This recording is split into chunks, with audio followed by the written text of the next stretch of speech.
أعوذ بالله من الشيطان الرجيم. بسم الله الرحمن الرحيم. الحمد لله رب العالمين، والصلاة والسلام على رسول الله وعلى جميع أولياء الله أجمعين. اللهم إنا نسألك الخير كله، فواتحه وخواتمه، ما علمنا منه ما لم نعلم، ونعوذ بك من شر كله، فواتحه وخواتمه، ما علمنا منه ما لم نعلم. اللهم إنا نسألك الجنة وما يقرب إليها من قول وعمل ونية واعتقاد، ونعوذ بك من النار وما يقرب إليها من قول وعمل ونية واعتقاد. اللهم إنا نسألك من خير ما سألك منه عبدك رسولك محمد صلى الله عليه وسلم، ونعوذ بك من شر ما استعاذك منه عبدك رسولك محمد صلى الله عليه وسلم، وأنت المستعان وعليك البلاغ، ولا حول ولا قوة إلا بالله العلي العظيم. اللهم أخرجنا من ظلمات الوهم، وأكرمنا بنور الفهم، وحسن أخلاقنا بالحلم، وافتح علينا بمعرفة العلم، وسهل لنا أبواب فضلك، وانشر علينا من خزائن رحمتك يا أرحم الراحمين. سبحان ربك رب العزة عما يصفون، وسلام على المرسلين، والحمد لله رب العالمين. أما بعد، فالسلام عليكم ورحمة الله وبركاته. Inshallah, mada yetu ya leo, kama ambavyo tulizungumza tulipokuwa tunazungumza mada ya tauba, tulisema kwamba tauba inafuatana na istighfar. Kwa hivyo kuna mlingano, kuna mfanano, na vile vile kuna kuwafikiana kwamba ili mtu aweze kutubia, aweze kuleta toba, basi lazima kwanza alete istighfar. Lakini bila ya kuleta istighfar, basi toba itakuwa haina nafasi kwa kweli. Kwa hivyo tulisema kwamba tuweke siku nyingine ya kuja kuizungumzia istighfar peke yake kama istighfar. Mara ile tuliwahi kuizungumzia nini maana istighfar, lakini wacha tuirudie tena ili tuweze kupata ufahamu zaidi. Tulisema kwamba al-istighfar huwa talabu al-maghfira wa satru dhunub wa tajawuz anha. Yani istighfar maana yake ni kuomba maghfira, kuomba msamaha, na kadhalika istighfar manake ni satru, kuomba stara, kustiriwa katika madhambi ambayo mtu amefanya. Lakini vile vile atajawuz anha ni kuomba vile vile kupunguziwa yale makosa, ama yasamehewe moja kwa moja yote, au yapunguzwe yawe kwa uchache zaidi. Kwa hivyo hiyo ndio tulisema kwa ufupi kabisa maana ya istighfar. Na vile vile nimeongeza kitu chingine leo katika hili, kusema kwamba wakati gani istighfar inatakiwa. Kwa ujumla nazungumza kwamba istighfar inatakiwa wakati wote mtu anatakiwa alete istighfar, ikiwa anajijua kwamba amefanya kosa, ikiwa hajijui kama amefanya kosa, lakini istighfar ni kitu kinachotakiwa, kinachopendeza kwamba mtu wakati wote alete istighfar. Lakini kuna nyakati tatu ambazo hapa inakuwa ni wajibu kuleta istighfar. Wakati wa kwanza anasema imma liwuqui fil ma'siya, inapotokea mtu ameingia katika maasiya, amefanya dhambi, hapa itakuwa ni wajibu kuleta istighfar. Lakini sehemu ya pili, inda tarki wajib min alwajibat, wakati mtu atakapoacha wajib katika wajibu ambazo amewajibishwa kuyafanya na Mwenyezi Mungu Subhanahu wa Ta'ala, akawacha, basi hapo analazimika kuleta istighfar. Lakini pia fi adai wajibin maa naqsin wa khalalin wa taqsir, ikiwa mtu atatekeleza wajib lakini ndani ya kutekeleza wajibu ule kukawa kuna upungufu, kuna dosari kidogo hivi, basi katika hali kama hiyo, pungufu na dosari na makosa, anawajibika kuleta istighfar. Lakini pahala pengine ni pahala ambapo kuna baadhi ya mapokezi yanasema kwamba mtu akiazimia, akiwa ameweka nia ya kufanya maasiya, anakuwa haandikiwi yale maasi, haandikiwi dhambi mpaka atakapotekeleza yale maasi. Hivi ndivyo asli ilivyo, kwamba mtu haandikiwi dhambi mpaka atekeleze. Kwa kuazimia tu anakuwa bado haandikiwi dhambi. Hii ndivyo asli ambayo tunazungumza. Lakini kuna baadhi ya wakati Mwenyezi Mungu Subhanahu wa Ta'ala, tumeona katika ummati zotangulia, ni kwamba mtu anaadhibiwa kwa nia tu, itakapokuwa ile nia yake ilikuwa ni nia iliyokuwa madhubuti, kwamba anakusudia hala kwa vyovyote afanye maasi yale, basi anakuwa anaadhibiwa pamoja na kwamba hajalifanya lile kosa, lakini amenuia tu. Na katika hili tutosheke na kisa kilichopo katika suratu Al-Qalam. Katika sura hii tunapata kisa cha wale ashabu janna. Ashabu janna wanaelezewa katika sura hii kwamba waliazimia, walikusudia, waliekania ya kwamba mara hii watakapovuna katika mazao ya shamba yao, katika bustani yao, basi wasiwape maskini chochote katika mazao, kama alivyokuwa akifanya mzee wao. Kwa hivyo wakaamka asubuhi wakiwa wamejipanga waende mapema wakavune, wasimpe mtu kitu katika siku hiyo. Walipofika wakakuta shamba lote limeungua. Mwenyezi Mungu Subhanahu wa Ta'ala aliwaadhibu kwa kuwanyima mazao yote yalikuwa katika shamba, kwa sababu waliweka nia, lakini nia yao ilikuwa ni ya uhakika kabisa kwamba watawanyima watu siku ile sadaka ya shamba lao. Kwa hiyo Mwenyezi Mungu aliwaadhibu kama inavyoeleza Qur'ani, kadhalika al'adhab wal adhabu al-akhirati akbar law kanu ya'lamun. Hivi ndivyo ambavyo Mwenyezi Mungu anaadhibu, na adhabu ya akhira ni kubwa zaidi, ni kali zaidi na kubwa zaidi ikiwa watu wanajua. Kwa hivyo kuna wakati ambapo mtu anaweza akaweka nia tu ya kufanya dhambi na akaandikiwa dhambi na akaadhibiwa kwa kosa lile, ingawaje tumesema kwamba al-asli ni kwamba mtu anapoadhimia, anapokusudia kufanya dhambi, haandikiwi dhambi mpaka alifanye lile dhambi.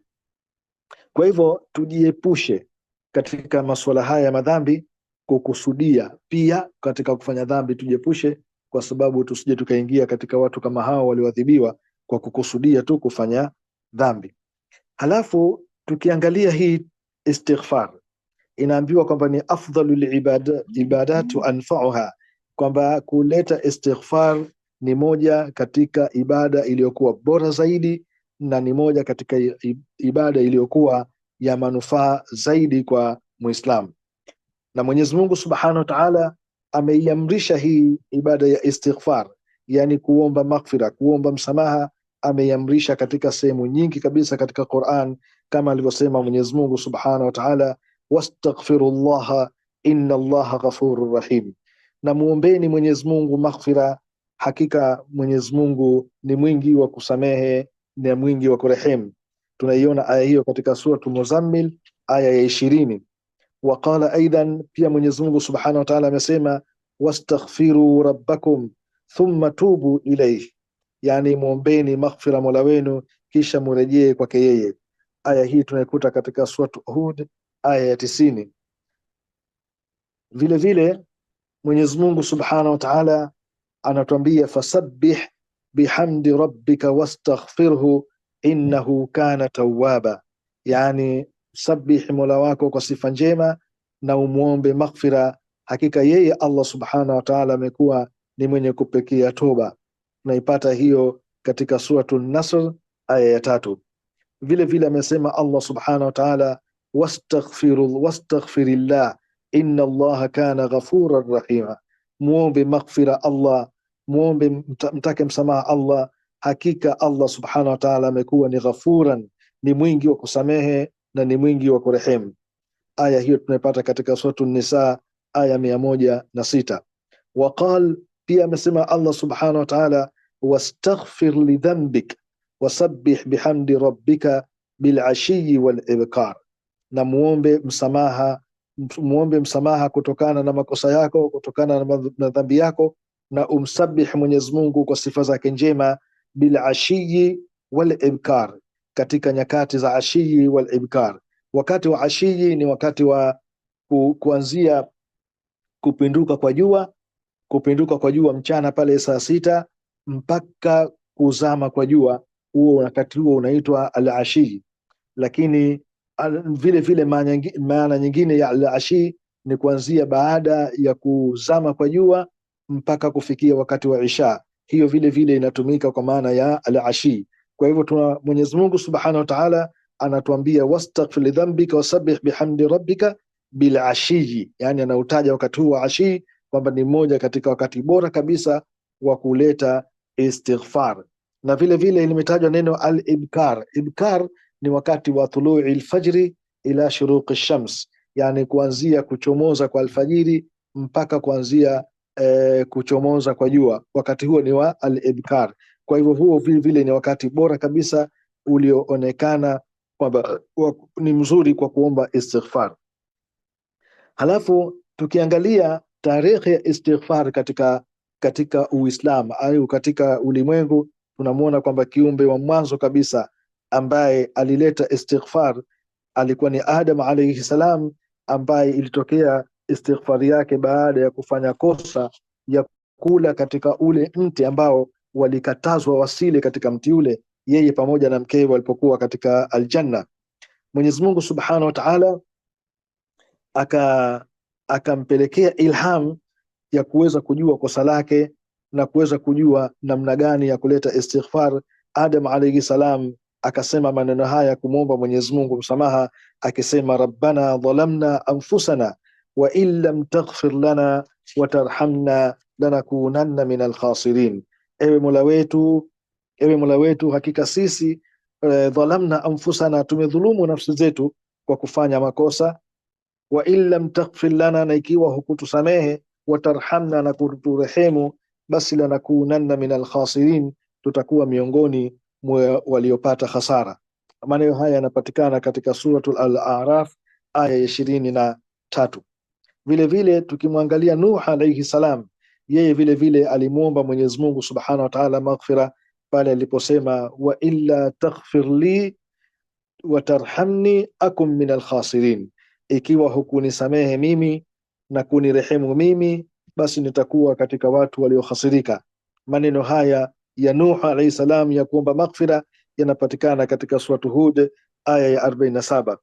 Vile vile wastaghfara dhunnun, katika tumbo la chewa aliomba maghfira vile vile Dhunnun katika tumbo la chewa pale aliposema Nabii Yunus alayhi salam aliposema la ilaha illa anta subhanaka inni kuntu minadh-dhalimin, yani hapana mola pasaye kuabudiwa kwa haki ila wewe, utukufu ni wako, utakasiko ni wako, hakika mimi nilikuwa miongoni mwa madhalim. Kwa kufanya kosa lake akaleta tasbihi ambayo ndani yake ina tasbihi na ndani yake inaonyesha kwamba yeye amekubali kwamba amejidhulumu nafsi yake kwa kufanya dhambi. Maneno haya yalimaanisha kuleta istighfar. Anasema wa hadha itirafu bidhamb, hii ni kukubali kwamba amefanya kosa, na jambo hili la kukubali kwamba mtu amefanya kosa linakuwa limejumuisha ndani yake mtu kuomba maghfira, kuomba msamaha kutokana na lile kosa ambalo amelifanya. Wakadhalika, na hivyo hivyo tunaona kwamba hawa watu wema, mitume na manabii mbalimbali, ambao wao waliamrishwa na Mwenyezi Mungu Subhanahu wa Ta'ala kuleta istighfar na wakaleta istighfar kama tulivyoona, lakini tunaona kwamba hawakutosheka wao binafsi yao peke yao kuleta istighfar, lakini vile vile walikuwa ni mfano bora wa kuamrisha umati zao, wa kuamrisha watu wao katika suala la kuleta istighfar. Tunamuona katika mitume hao walioamrisha watu wao kuleta istighfar. Nabiyullah Nuh alayhi salam aliwaamrisha watu wake akawaambia, istaghfiru rabbakum innahu kana ghaffara, muombeni maghfira mola wenu, hakika yeye Allah subhanahu wa ta'ala mola wenu amekuwa ni mwingi wa kupokea maghfira, wa kusamehe madhambi. Tunamuona vile Nabiyullah Shuaib anasema, wastaghfiru rabbakum thumma tubu ilayhi inna rabbi rahimun wadud, muombeni maghfira mola wenu, hakika yeye na kisha mutubie kwake, murejee kwake, hakika bwana wangu, hakika mola wangu rahimun, ni mwingi wa kurehemu, ni mpole, na vile vile ni wadudu, ni mpenzi mwenye kutupenda. Pia tunamuona Nabiyullah Saleh anasema fastaghfiruhu thumma tubu ilayhi, anawaamrisha watu wake akiwaambia fastaghfiruhu, muombeni maghfira Mola wenu, thumma tubu ilaihi, kisha murejee kwake yeye, mutubie kwake yeye kutokana na makosa yenu. Pia tunaona Mtume sallallahu alaihi wasallam yeye vile vile hakuwa nyuma katika suala la kuamrisha watu wake kuleta istighfar. Anasema Mtume sallallahu alaihi wasallam, ya ayuha nnasu tubu ila Allahi wastaghfiruh, enyi watu rudini kwa Mola wenu, tubieni kwa Mola wenu na mumuombe maghfira. Tukiangalia istighfar, tukiangalia aya za istighfar zinazoonyesha Mwenyezi Mungu alivyoamrisha watu kustaghfir, tukiangalia aya za mitume mbalimbali na manabii mbalimbali ambao wao walikuwa ni mfano wa kuleta istighfar, na wao vile vile wakawa ni watu wa mwanzo katika kuwahimiza watu wao kuleta istighfar, tunaona kwamba tuna mkusanyiko wa aya nyingi sana kuliko jambo jingine lolote lililoamrishwa katika Qur'an katika suala la kuleta istighfar. Na ni kutokana na umuhimu huo ndio maana tukaona amri ya istighfar zimekuwa ni nyingi sana katika Qur'an. Kwa hivyo tuangalie sasa fadhila na cheo na nafasi ya istighfar. Anasema kwamba fadhila za istighfar na nafasi ya istighfar ni nyingi sana na ni kubwa sana. Jambo la kwanza kabisa ambalo tunaweza tukalipata katika istighfar, anasema ni mahwu dhunub wa raf'u al-uquba. Kwanza kabisa ni kufutiwa mtu madhambi yake, yani anapoleta istighfar anafutiwa madhambi yake, na vile vile raf'ul uquba, na kuondoshwa adhabu kwa yule mtu aliyeleta istighfar, aliomba kusamehewa katika madhambi yake. Qala ta'ala, Mwenyezi Mungu anatuambia, waman ya'mal su'an au yadhlim nafsahu thumma yastaghfirillaha yajidillaha ghafuran rahima, yani mtu yoyote yule ambaye atakuwa amefanya makosa, amefanya uovu, amefanya dhambi au amejidhulumu nafsi yake, lakini kisha akamuomba Mwenyezi Mungu maghfira, basi ahakikishe kwamba atamkuta Mwenyezi Mungu ni mwingi wa kusamehe na ni mwingi wa kurehemu. Aya hii inapatikana katika Suratun Nisa aya 110. Vile vile tunaona kwamba kitendo cha kuleta istighfar sababun fi jalbi ni'am wa daf'i niqam. Mtu kuleta istighfar au watu katika jamii fulani kuleta istighfar, hii ni sababu moja kubwa kabisa ya kujiletea, ya kupata neema, Mwenyezi Mungu kuwaneemesha watu wenye kuleta istighfar. Lakini vile vile watu wenye kuleta istighfar, Mwenyezi Mungu Subhanahu wa Ta'ala anawakinga na mabalaa, anawakinga na adhabu mbalimbali. Mwenyezi Mungu Subhanahu wa Ta'ala analiashiria hili katika maneno yake aliposema, faqultu astaghfiru rabbakum. Wakati Nabii Nuh alayhi salam alipoambia watu wake wastaghfir, aliwaambia hivi, faqultu astaghfiru rabbakum innahu kana ghaffara. Anasema nikasema, Nuh anasema nikasema kuambia watu wangu istaghfiru rabbakum, yani muombeni maghfira Mola wenu, muombeni msamaha Mola wenu, innahu kana ghaffara, hakika ya Mwenyezi Mungu alikuwa mwingi wa kusamehe. Na baada hapo akawatajia fadhila na faida zinazopatikana katika istighfar, akasema yursilis samaa alaikum midrara. Jambo la kwanza kabisa, anakuleteni mvua kwa wingi kabisa, na kuletewa mvua kwa wingi, kuletewa mvua mara nyingi inaambatana ndani yake na neema, kwa sababu panaponyesha mvua basi mazao yanaongezeka, kilimo kinaimarika, watu wanapata chakula kwa wingi na maisha yanakuwa mazuri. Kwa hivyo yursilis samaa alaikum midrara wa yumdidukum bi amwalin wa banina, na vile vile atakuongezeni kwa kuwapa mali na kuwapa watoto wengi vile vile. Nini faida yake hiyo? Imetokana na watu kuleta istighfar, na ndio maana Nuh anawashajiisha watu wake kwamba walete istighfar ili Mwenyezi Mungu awaonyesheze mvua kwa wingi, na ili Mwenyezi Mungu awaongezee kizazi na awaongezee vile vile utajiri. Pia tukiangalia jambo jingine linalopata katika fadhila istighfar, anasema sababul inshirahi sadri, yani kuleta istighfar ni moja katika sababu ya kukunjuka kifua. Yani mtu anapofanya madhambi, kifua chake kinakuwa kimekunjika, kifua chake kinakuwa na majonzi, kinakuwa na huzuni, kinakuwa yani hakina raha, hakioni raha kwa kufanya ile dhambi, unakuwa na hofu, unakuwa na wasiwasi. Lakini unapoleta istighfar, basi kifua kinakunjuka, unajisikia kidogo furaha, unajisikia raha, na unajisikia utulivu. Qala sallallahu alaihi wasallam, anasema Mtume sallallahu alaihi wasallam katika hili, anasema innahu la yughanu ala qalbi hatta astaghfira Allah 100 marra.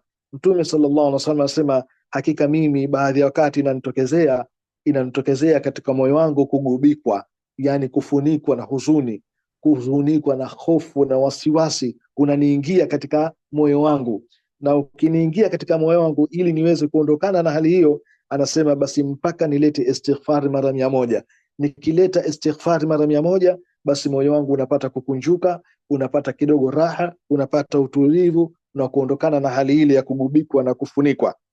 Kwa hivyo istighfar ina faida kubwa sana katika kuufanya moyo uwe ni wenye kutulia, uwe moyo wenye kuona raha na kuondoka na wasiwasi na hofu. Jambo jingine ambalo tunalipata katika istighfar, anasema sababun lihusnil khuluq, yani kuleta istighfar kunakuwa ni moja katika sababu ya mtu kuwa na tabia nzuri, wa suhulatu ma'al khalqi, na vile vile kuwa na uwepesi pamoja na watu. Yani suala la mtu kuwa na tabia nzuri, kuwa mpole, kuwa mtaratibu, kuwa mwema, na suala la mtu kuwa na uwepesi kwa watu, yani kuwa ni mwepesi kwa watu. Mtu akikaa na wewe hakuoni kwamba ni mzito kukaa naye, ni mwenye usumbufu, lakini unaweza kukaa na watu wa aina zozote katika hali yoyote, unakuwa ni mwepesi kwa wao. Basi nasema jambo ambalo litatupelekea katika hali ya kuwa na moyo laini kwa watu na kuwa na tabia nzuri kwa watu, basi ni mtu kuwa na kudumu na kuleta istighfar. Anasema waqad qala Hudhaifa radhiyallahu anhu linnabii sallallahu alaihi wasallam, kuna sahaba huyu anaitwa Hudhaifa, ni msahaba mashuhuri ambaye alikuwa akiitwa sahibu sirri rasul sallallahu alaihi wasallam, yani huyu ni mtu wa siri za Mtume sallallahu alaihi wasallam. Huyu alisema kumwambia Mtume sallallahu alaihi wasallam wakati fulani, anamwambia kana fi lisani darbun ala ahli ay hiddatun, anasema la Hudhaifa, ilikuwa katika ulimi wangu kulikuwa kuna ukali, kuna ugumu kwa watu wangu nyumbani, kwa wake zangu na watoto wangu, nilikuwa ni mtu mwenye ulimi mkali, saa zote yeye ni mkali kweli kweli. Anasema fadhakartu dhalika linabii sallallahu alaihi wasallam, nikalitaja jambo hili kumwambia Mtume sallallahu alaihi wasallam kwamba mimi nina tatizo, ulimi wangu ni mkali kwa watoto wangu nyumbani, hawana raha kwa ajili yangu mimi, siwezi kujikontrol, siwezi kujizuia, nini nifanye? Mtume sallallahu alaihi wasallam akamwambia aina anta min al-istighfar ya Hudhaifa, wapi uko wewe kutokana na istighfar? Yani uko mbali kiasi gani na istighfari ewe Hudhaifa mpaka ukawa na ulimi mgumu, ulimi mkali kama hivyo? Lete istighfar ili ulimi wako uweze kulainika, ili ulimi wako uweze kuwa na upole kwa watu wako. Kwa hivyo Hudhaifa akashikamana na istighfar, na matokeo yake ulimi wake ukawa mlaini kabisa, ukawa mpole kwa watu wake. Hadithi hii imepokewa na Ahmad na Ibn Majah. Lakini vile vile istighfar katika faida zake na katika manzila zake, anasema yurithu sahibahu rahat albal wa sakinatu nafsi wa thumaninat alqalb. Istighfar siku zote inamrithisha yule mtu mwenye kuileta kwa wingi, inamrithisha kuwa na moyo wenye kutulia, moyo wenye kuona raha, moyo wenye utulivu na nafsi yenye kutulizana, na moyo vile vile wenye kutulizana, na vile vile inapelekea mataa alhasan, yani starehe nzuri, inapelekea vile vile mtu kuleta istighfar. Mwenyezi Mungu Subhanahu wa Ta'ala anasema istaghfiru rabbakum thumma tubu ilay, yani muombeni maghfira Mola wenu kisha mtubie kwake. Mkifanya hivyo yumati'ukum mataan hasana, atakustarehesheni starehe nzuri kabisa, atakustareheni starehe nzuri kabisa, mtatulia nafsi zenu, mtatulia nyoyo zenu, mtakuwa ni watu wenye matumaini kwa kuleta istighfar. Tukitoka hapo tunakuta vile vile istighfar, anasema sababu liquwwati aljism, kuleta istighfar ni moja katika sababu ya mtu kupata nguvu katika mwili wake. Yani istighfar inaleta siha, istighfar inaleta nguvu na inaleta ushujaa wa mtu wa Waislamu au watu kupambana na maadui zao na kuwashinda maadui zao kwa sababu ya kuleta istighfar. Na ndio maana Mtume sallallahu alaihi wasallam kila wakati alipokuwa anaandaa jeshi ili kwenda kupambana, alikuwa anawahimiza kuwa ni wacha Mungu, wenye kuacha maasi, wenye kuacha madhambi na kuleta istighfar kwa nguvu, ili waweze kuwa na mashujaa na kuweza kupigana na kuwashinda maadui zao.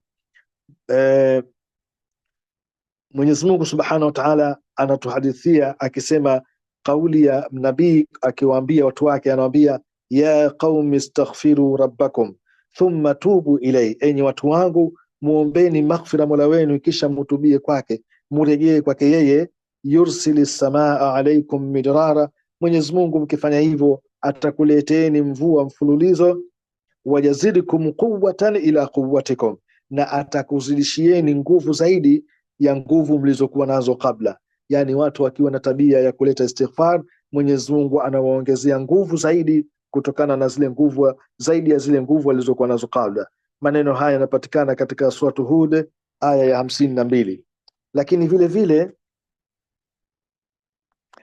vile vile tunaona vile vile istighfar inakuwa ni sababu ya kuondoa matatizo, majanga, misukosuko, adhabu mbalimbali. Naona yote haya yanaondoshwa kwa watu kuleta istighfar.